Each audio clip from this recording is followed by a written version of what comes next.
हाँ भाई चलो, अपन बात कर रहे थे यूनिट नंबर सेकंड के बारे में बात करेंगे आज अपन, ठीक है। फर्स्ट यूनिट का लास्ट कंप्लीट हो गया था। चलो जरा यूनिट नंबर सेकंड के बारे में बात करते हैं, क्या कहता है अपना यूनिट नंबर सेकंड। देखो अपने को यूनिट नंबर सेकंड में तीन पार्ट्स पढ़ने हैं। सबसे पहला है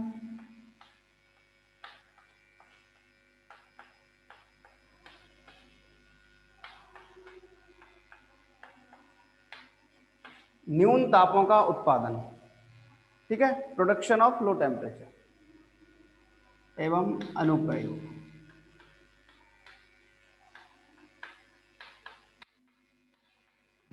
दूसरा देखो, दूसरा अपन को बात करनी है मैक्सवेल के वेग वितरण के बारे में।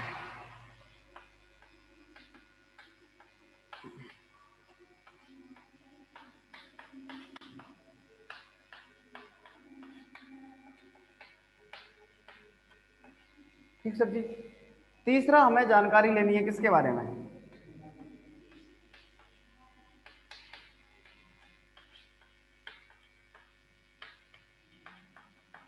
ट्रांसपोर्ट फिनोमेना के बारे में। तो जरा सबसे पहला टॉपिक,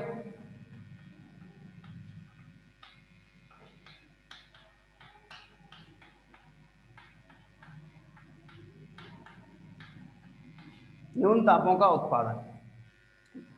जनरली ये जो न्यून तापों का जो उत्पादन है, प्रोडक्शन ऑफ लो टेम्परेचर है, इसमें अपन करना क्या चाहते हैं, इसमें अपन पदार्थ के ताप को कम करना चाहिए और पदार्थ के ताप को कम करते करते अपन क्या चाहते हैं कि अपन परम शून्य ताप की कंडीशन पे पहुंचे।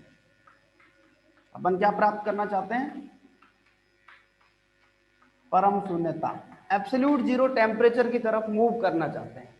सबसे पहले क्या था, जो बर्फ होती है, बर्फ का जो टेम्परेचर है 0 डिग्री सेल्सियस, उसका जो फ्रीजिंग पॉइंट भी कहते हैं उसको, हिमांक बिंदु, इसको अपन क्या मानते थे, सबसे कम टेम्परेचर मानते थे कि बर्फ का जो टेम्परेचर है 0 डिग्री सेल्सियस है, वो क्या है, वो सबसे कम ताप है। लेकिन ऐसा पॉसिबल नहीं है, इससे भी कम टेम्परेचर होते हैं। और जब सबसे लास्ट में जब अपन ने बात, क्योंकि 0 डिग्री सेल्सियस 273 केल्विन के आसपास होता है, ठीक है।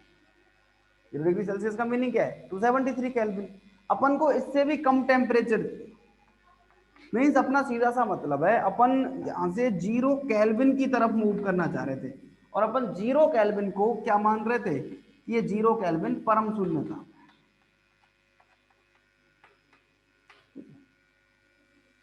लेकिन ऐसा पॉसिबल नहीं।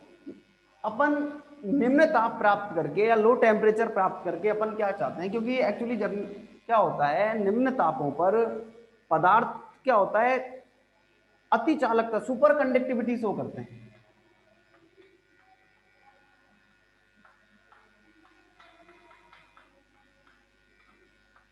पदार्थ क्या शो करता है, सुपर कंडक्टिविटी।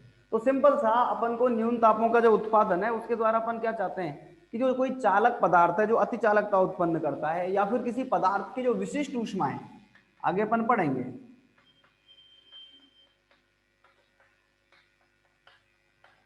ये प्रपोर्शनल होती है किसके, टी क्यूब के। ये डिवाइड टी क्यूब नियम है, वो कहता है कि ठोस पदार्थों की जो विशिष्ट ऊष्माएं है वो ताप के घन के क्या होती है, समानुपाती होती है, ठीक। एक फिर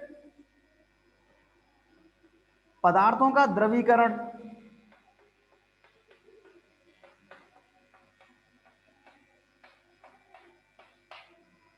अपन पदार्थों के द्रवीकरण के बारे में भी बात करेंगे कि पदार्थ को गैस से द्रव अवस्था में, मीन्स उसका टेम्परेचर कैसे कम किया जाए, वो गैस स्टेट से द्रव स्टेट में कैसे कन्वर्ट होगी, उसके बारे में बात करेंगे।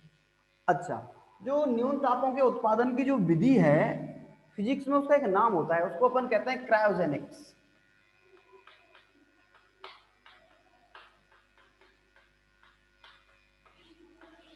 ये क्या होता है, फिजिक्स में लो टेम्परेचर प्राप्त करने की और उसके जो एप्लीकेशंस हैं उनका जो स्टडी करने का जो ब्रांच है फिजिक्स में, उसको अपन क्या नाम देते हैं, उसको अपन क्रायोजेनिक्स कहते हैं, ठीक। तो अपना काम क्या है, अपन जनरली न्यून तापों के उत्पादन में 0 डिग्री सेल्सियस से, मीन्स 273 केल्विन से चलते चलते माइनस के 273 डिग्री सेल्सियस मीन्स 0 केल्विन तक का एक प्लेटफॉर्म क्या करना चाहते हैं, शो करना चाहते हैं। अपन चाहते हैं कि अपन 0 डिग्री सेल्सियस से चलना स्टार्ट करें या फिर 273 केल्विन से चलना स्टार्ट करें और 273 केल्विन से चलते हुए 0 केल्विन तक क्या करें, मूव करें। तो ये पूरा जो स्ट्रक्चर है जिसके बारे में अपन को क्या करनी है, जानकारी लेनी है। अच्छा देखो जरा, अब न्यून तापों का जो उत्पादन है, लो टेम्परेचर का जो उत्पादन है, उसको कई सारे मेथड से अपन निकालते हैं। जैसे एक मेथड होता है, अभी अपन जस्ट नामों के बारे में डिस्कस कर रहे हैं, सबके बारे में अलग अलग करके पढ़ेंगे। जैसे एक होता है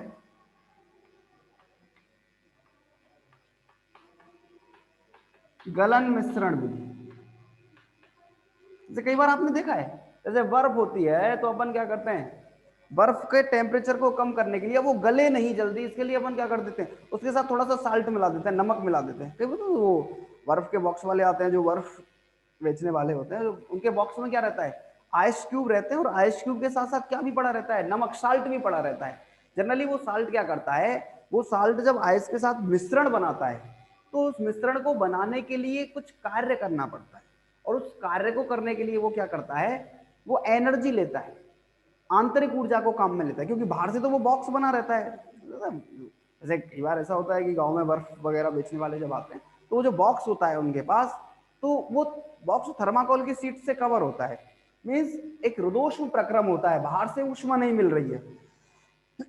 मिश्रण बनाना है तो उस कंडीशन में क्या होता है, अगर उसको मिश्रण बनाना है तो उस जब मिश्रण बनता है नमक का और बर्फ का, तो उसकी इंटरनल एनर्जी को काम में लेता है, और जब इंटरनल एनर्जी को काम में लेता है तो उसका टेम्परेचर क्या हो जाता है, डाउन हो जाता है, टेम्परेचर कम हो जाता है। तो एक प्रोसेस होता है गलन मिश्रण विधि, ठीक। एक दूसरा होता है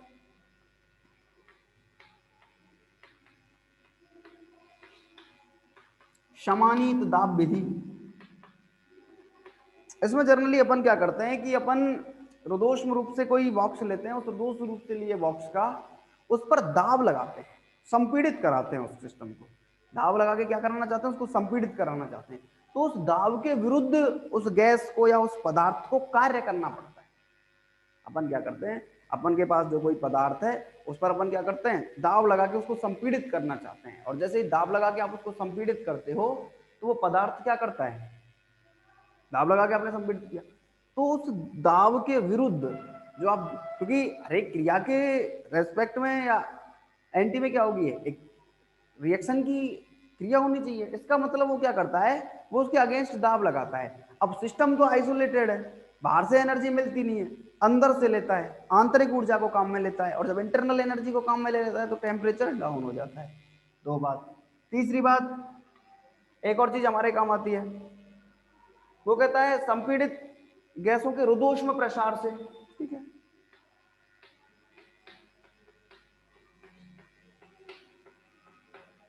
अगर आप रुदोष्म रूप से किसी चीज का प्रसार करोगे तो प्रसार में भी कार्य करना पड़ेगा, और जब प्रसार में कार्य होगा तो इसका मतलब आंतरिक ऊर्जा काम में आएगी, टेम्परेचर डाउन हो जाएगा। एक इसी से रिलेटेड एक इंपॉर्टेंट पार्ट अपने को पढ़ने को मिलेगा, वो है जूल थॉमसन प्रसार, जो अपने बहुत काम का है। थॉमसन लिखो, थॉमसन लिखो। इसके रिलेटेड अपन एक प्रयोग भी पढ़ेंगे जिसको अपन कहेंगे सरंद्र डॉट प्रयोग, पोरस प्लग एक्सपेरिमेंट, उसके बारे में जानकारी होगी। एक पांचवी विधि होगी हमारे पास, अनुचुंबकीय जो लवण होते हैं उनके रुदोष्म विचुंबकन से।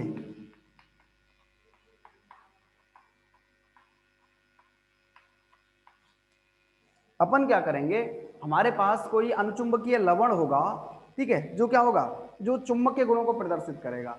अपन जैसे ही उस पर चुंबकीय क्षेत्र आरोपित करेंगे तो उसका टेम्परेचर इंक्रीज हो जाएगा, फिर अचानक से अपन क्या करेंगे, उसके टेम्परेचर को हटा देंगे। मीन्स उसमें से चुंबकीय क्षेत्र हटाएंगे तो टेम्परेचर अचानक से क्या हो जाएगा, डाउन हो जाएगा, और जब टेम्परेचर डाउन हो जाएगा इसका मतलब हमें न्यून ताप मिल जाए। अपन न्यून ताप यही तो चाह रहे हैं, 0 डिग्री सेल्सियस के से माइनस के 273 डिग्री सेल्सियस तक का जो सफर है उसको अपन को चलना है, एक एक स्टेप बाय स्टेप, ठीक है। तो ये सारा जो प्रोसेस है, ये सारा जो स्ट्रक्चर है, ये अपन को किसमें पढ़ना है, न्यून तापों के उत्पादन में। और इसके बाद इस पार्ट में एक और टॉपिक जो हमारे काम का है वो है द्रव हीलियम। एक्चुअली जो हीलियम है वो गैस स्टेट में रहता है। अपन क्या करेंगे, किसी प्रक्रिया से दाब के द्वारा या किसी ऐसी स्थिति में अपन इसको क्या करेंगे, इसको लिक्विफाई करेंगे, द्रवित करेंगे। अब ये जो द्रव हीलियम है ये भी दो तरीके का होता है। एक को अपन बोलते हैं द्रव हीलियम फर्स्ट और एक को बोलते हैं द्रव हीलियम सेकंड। ये जो द्रव हीलियम सेकंड है या ये क्या करता है, ये अलग से प्रॉपर्टीज शो करेगा, एक एबनॉर्मल से व्यवहार शो करेगा, ठीक है, उष्मा चालकता में, श्यानता में, और फाउंटेन इफेक्ट, रोलिन फिल्म, ऐसे कई सारे पार्ट्स के बारे में डिस्कस करेंगे अपन, ठीक है। और उसके बाद इसी पार्ट में अपन एक और इम्पोर्टेंट पार्ट जिसको अपन ऊष्मागति का तृतीय नियम भी कहते हैं, नैन्स का थ्योरम, उस नैन्स प्रमेय के बारे में बात करेंगे। और वो नैन्स प्रमेय हमसे कहता है कि परम शून्य ताप अप्राप्य है, परम शून्य ताप को प्राप्त नहीं किया जा सकता। वो ऐसे कहता है कई सारी प्रक्रियाओं के बाद भी, अगर आप शीतलन के बहुत सारे प्रक्रम लगा दो, बहुत सारी प्रक्रियाएं लगा दो, कितनी बार शीतलन करा लो, अपन अभी उसको करेंगे पुनर्निवेशी शीतलन कहेंगे, रिजेनरेटिव कूलिंग, मतलब आपने शीतलन किया फिर दोबारा से उसी चक्र में भेज दो और शीतल हो जाएगा और शीतल हो जाएगा। आप अनंत प्रक्रम ले लो, अनंत चक्र लगा लो, किसके, इसका स्टेटमेंट होता है नैन्स का जो ऊष्मा प्रमेय है उसका ये स्टेटमेंट भी है कि शीतलन के अनंत चक्रों के बाद भी परम शून्य ताप अप्राप्त है, उसको आप प्राप्त नहीं कर सकते, वो इम्पॉसिबल है, ठीक है सर जी। तो ये इतनी सारी बातें अपन को क्या है इस पार्ट के बारे में डिस्कस करना है, ठीक है। आगे बात करें, बात समझ में आई अपन को, क्या पढ़ना है, क्या जानना चाहते हैं अपन प्रोडक्शन ऑफ लो टेम्परेचर से, न्यून तापों के उत्पादन से, बोलो जरा फटाफट से, फिर आगे बात करेंगे अपन।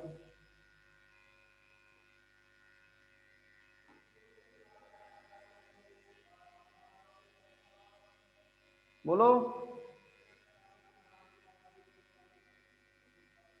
चलो।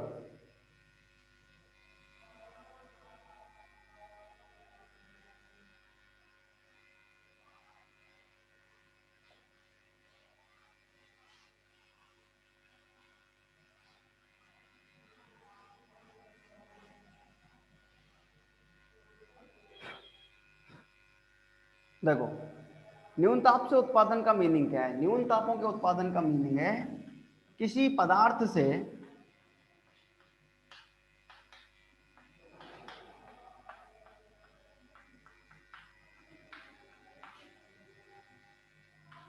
ऊष्मीय ऊर्जा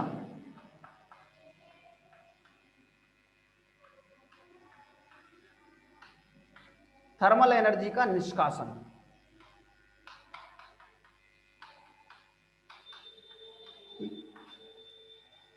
न्यून तापों का उत्पादन का मीनिंग क्या होता है, उसका मीनिंग यह है कि अपन किसी पदार्थ से क्या करें, ऊष्मीय ऊर्जा का निष्कासन करते हैं, थर्मल एनर्जी का निष्कासन करते हैं।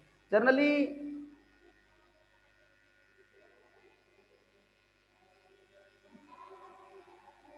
नोट्स देंगे भाई, सबको नोट्स देंगे, ये काम चल रहा है प्रॉपर। अच्छा तुम लोग सुनो मेरी,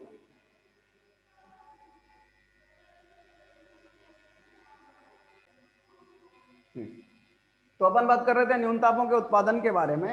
न्यून तापों का उत्पादन किसी पदार्थ से ऊष्मीय ऊर्जा के निष्कासन को कहते हैं, ठीक है। इसको सबसे पहले इसकी जो विधि है न्यून तापों के उत्पादन की वो है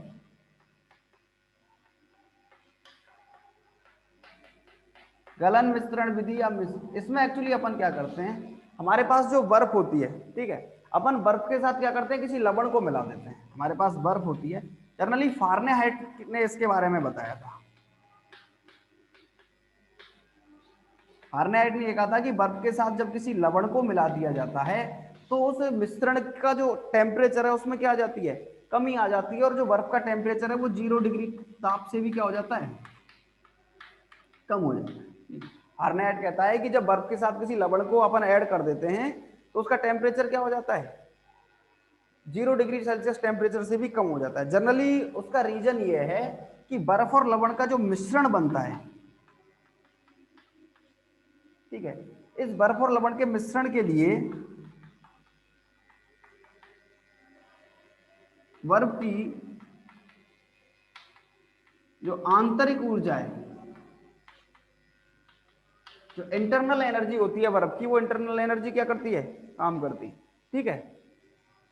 क्योंकि बर्फ के पिघलने के लिए क्या होता है, एनर्जी चाहिए होती है, ऊष्मा चाहिए होती है। तो ये क्या करती है, उस मिश्रण से एनर्जी ले लेती है, और जब मिश्रण से एनर्जी ले लेती है तो क्या होती है, उसकी इंटरनल एनर्जी कम हो जाती है, और इंटरनल एनर्जी कम होने का मतलब है ताप कम हो जाता है। जो 0 डिग्री सेल्सियस का टेम्परेचर था उससे भी लो क्या हो जाता है, टेम्परेचर हो जाता है, ठीक है। जनरली वो ये कहता है कि अगर मान लो आपके पास KOH, पोटेशियम हाइड्रोक्साइड, इसका अगर आप 100 ग्राम ले लो, ये साल्ट है, लवण है, ठीक है। और अगर आपने बर्फ है, आपके पास आइस है, उसका लगभग 81.5 ग्राम अगर लिया है, और उन दोनों को मिला के आप क्या बनाना चाहते हैं, इसका मिश्रण बनाना चाहते हैं, तो इस मिश्रण का टेम्परेचर लगभग -65 डिग्री सेल्सियस हो जाता है। एक बात। दूसरी बात, अगर मान लो आपके पास कैल्शियम क्लोराइड है CaCl2 और बर्फ है, ठीक है, उन दोनों को अगर आपने 4:3 के रेशियो में लिया है, अगर आपने क्या किया है, आपने CaCl2 और बर्फ को 4:3 के रेशियो में अगर लिया है, तो उसका जो मिक्सचर बना, जो मिश्रण बना, उसका टेम्परेचर लगभग -55 डिग्री सेल्सियस रह जाता है, ठीक है। इसका मतलब यह है कि पहले बर्फ का टेम्परेचर कितना, 0 डिग्री सेल्सियस, कम हो गया, अपन -273 तक की तरफ जाना चाह रहे हैं, अपना काम ये है।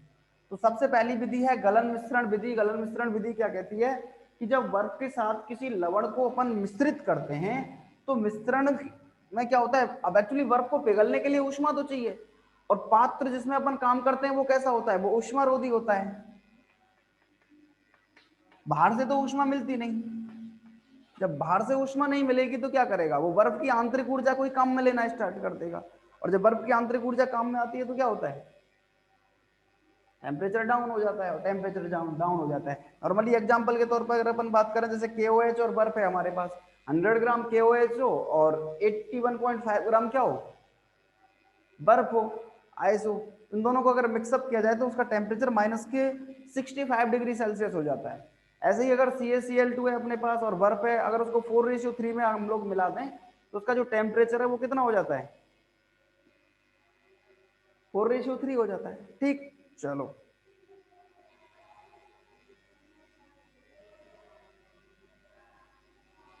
अब दूसरी बात सुनो, ठीक है, ये हुआ गलन मिश्रण विधि। कोई प्रॉब्लम, आगे बात करें।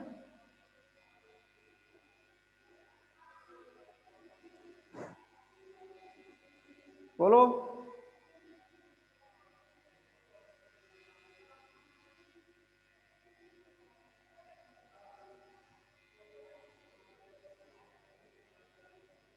चलो जरा सुनो आगे की बात, अगला देखो।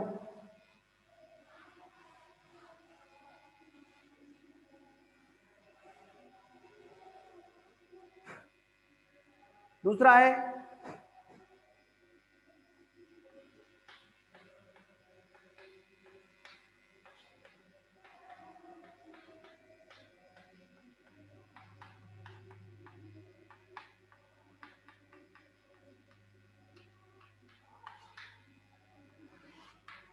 समानीत दाब पर द्रवों का वाष्पीकरण। देखो सर जी क्या होता है, समानीत दाब पर द्रवों के वाष्पीकरण का मीनिंग ये है, एक साइंटिस्ट हुआ है कीसम, जनरली कीसम नाम के साइंटिस्ट ने समानीत दाब पर द्रवों के बारे में जानकारी दी है, ठीक है। उसने कहा था कि जब अपन ऐसा करते हैं, जो द्रव हीलियम होता है, द्रव हीलियम पर दाब का मान घटाया जाता है, अपन क्या करते हैं, जब द्रव हीलियम पर दाब का वैल्यू क्या करते हैं, प्रेशर का वैल्यू कम करते हैं, तो उसमें क्या होता है, कूलिंग की प्रोसेस होती है, उसका शीतलन हो जाता है, ठीक है। जनरली दाब कम करने से होता क्या है गैसों में, जो बाष्पन की दर है,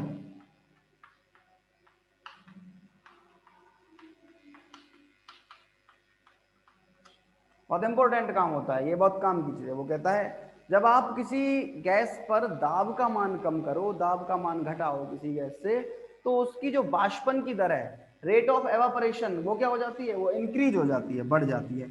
और अगर बाष्पन की दर बढ़ गई, एक्चुअली एक और काम की बात क्या है, काम की बात यह है कि बाष्पन के लिए हमेशा गुप्त ऊष्मा काम आती है।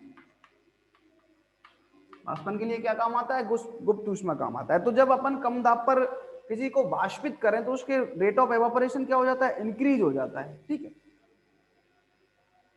और जब इंक्रीज हो जाता है रेट ऑफ एवापोरेशन, तो ये बाष्पन में क्या होती है, गुप्त ऊष्मा काम आती है, लेटेंट हीट काम आती है। इसका मतलब अगर गुप्त ऊष्मा काम आ रही है तो उसकी द्रव की जो ऊष्मा है वो कम होती जा रही है। और जब द्रव की ऊष्मा कम होती है, या द्रव हीलियम जिसके बारे में अपन बात कर रहे हैं, इसकी ऊष्मा क्या होती है, कम होती है। इसका मतलब क्या है, शीतलन होता है।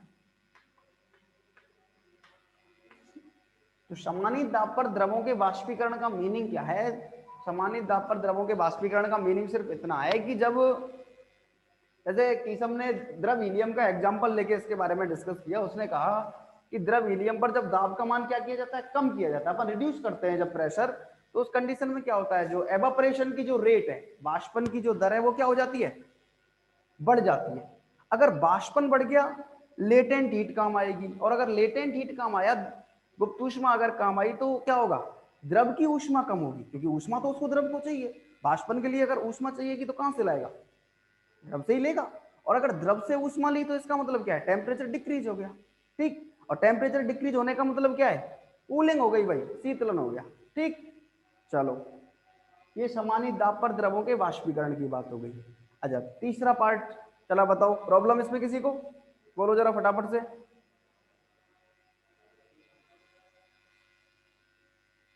बोलो। आ गई बात समझ, आगे बात करें। चलो तीसरा पार्ट पढ़ते हैं अपन।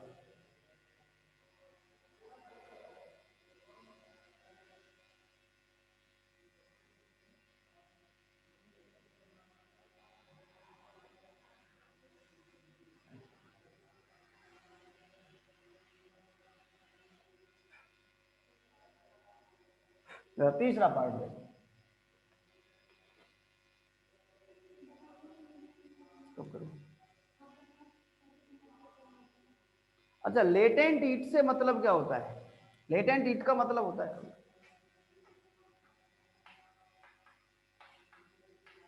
ये होती है गुप्त ऊष्मा। किसी भी पदार्थ की आंतरिक जो ऊष्मा होती है, जो थर्मल जो एनर्जी होती है, वो उसकी क्या होती है, गुप्त ऊष्मा होती है।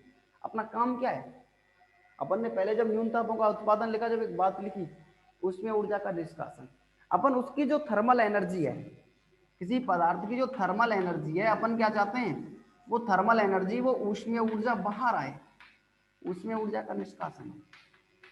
ये जो थर्मल एनर्जी है, यही क्या होती है, यही लेटेंट हीट है, यही गुप्त ऊष्मा। ये जैसे जैसे बाहर आएगी, अपन का क्या होगा, द्रव में कूलिंग होती जाएगी और ठंडा हो जाएगा। कूलिंग का मीनिंग क्या है, अरे भाई कूलिंग का मीनिंग है शीतलन होना। अगर मान लो आपके पास द्रव है, कोई भी द्रव की जो थर्मल एनर्जी है, उसमें जो ऊर्जा है, अगर आप उसको वहां से हटा दोगे, उसका निष्कासन करने लग जाओगे, तो द्रव क्या होने लग जाएगा, शीतल होने लग जाएगा, ठीक। द्रव क्या हो जाएगा, शीतल। अपन चाह क्या रहे हैं भाई, जो चीज शीतल होगी उसी का तो ताप कम होगा। अपन न्यून तापों का ही तो उत्पादन चाह रहे हैं, प्रोडक्शन ऑफ लो टेम्परेचर। नहीं आई बात समझ, ये जो थर्मल एनर्जी, ये जो लेटेंट हीट है, इसका मीनिंग है उसकी थर्मल एनर्जी, उसकी उसमें ऊर्जा, जो उसमें नॉर्मली तो कोई काम नहीं करती, लेकिन पदार्थ के अंदर रहती है। उसका नाम लेटेंट का मतलब है पदार्थ के अंदर है, वो उसकी उसमें ऊर्जा है। उससे अगर आप किसी भी प्रोसेस से अगर बाहर निकालो, जैसे अपन बात कर रहे हैं समानित दाब से, अपन क्या करते हैं, जैसे ही दाब का मान, अपन बाष्पित करते हैं द्रव को, हमारा काम क्या है, द्रव को बाष्पित करना। जब द्रव को बाष्पित करते हैं तो, और दाब कम कर देते हैं, तो उससे क्या हो जाती है, बाष्पन की दर बढ़ जाती है। और अगर बाष्पन की दर बढ़ गई, तो उसको बाष्पन की दर को बढ़ने के लिए ऊष्मा तो चाहिए। ऊष्मा कहां से लेता है, वो द्रव से ही लेता है। और जब द्रव से ऊष्मा लेता है, तो उसकी द्रव की ऊष्मा कम होने लग जाती है, और वो कूलिंग की तरफ, ठंडा होने की तरफ मूव कर देता है। ठीक है सर, आगे बात करते हैं, सुनो। एक बात कहता है, वो कहता है संपीड़ित गैसों के रुद्धोष्म प्रसार से भी शीतलन होता है। ठीक है।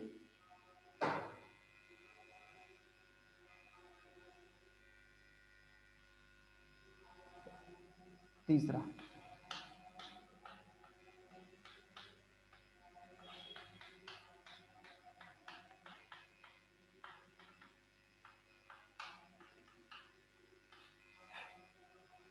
संपीड़ित गैसों के प्रदोष्म प्रसार द्वारा शीतलन।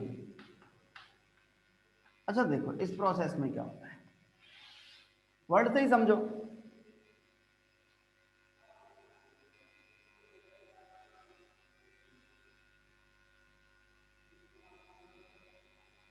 ये किसी ने बता दिया माइनस के 240 होता है।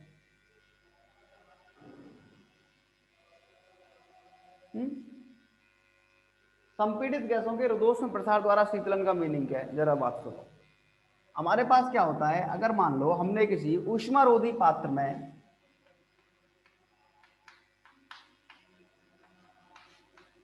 क्या कर रखा है, गैस को ले रखा है, और उस गैस को क्या कर रहे हैं अपन, संपीड़ित करा रहे हैं। अपन क्या कर रहे हैं, हमारे पास कोई ऊष्मारोधी पात्र है और उस ऊष्मारोधी पात्र में गैस को क्या करा रहे हैं, संपीड़ित करा रहे हैं। अब गैस को जैसे जैसे आप क्या कराओगे, संपीड़ित कराओगे, प्रेशर बढ़ाओगे गैस पर, ठीक है। लेकिन एक्चुअली संपीड़न से क्या करते हैं अपन, थर्मल एक्सपेंशन, उसका क्या एडायबेटिक एक्सपेंशन कराते हैं, उसका रुद्धोष्म रूप से प्रसार होने देते हैं। दाब बढ़ाते चलते हैं, संपीड़ित होने देते हैं और रुद्धोष्म रूप से क्या करते रहते हैं, प्रसार। तो ये क्या करता है, इस दाब के विरुद्ध कार्य करता है, ठीक है। तो मीनिंग क्या है, मीनिंग ये है कि ऊष्मारोधी पात्र में जो गैस भरी है, उस गैस के अणु, ये जो बाहर से जो दाब लगा रहे हैं अपन संपीड़ित करने के लिए, बाह्य दाब के विरुद्ध क्या करते हैं, कार्य करते हैं। और जब बाह्य दाब के विरुद्ध कार्य करेंगे तो क्या होगा, अब ऊष्मारोधी प्रक्रम है, ऊष्मारोधी प्रक्रम है, बाह्य दाब के विरुद्ध कार्य किया जाएगा, तो इस प्रोसेस में क्या होगा, आंतरिक ऊर्जा को कम किया जाएगा, ठीक है। इसका मतलब जो सिस्टम की जो इंटरनल एनर्जी है वो क्या होती रहेगी, कम होती रहेगी।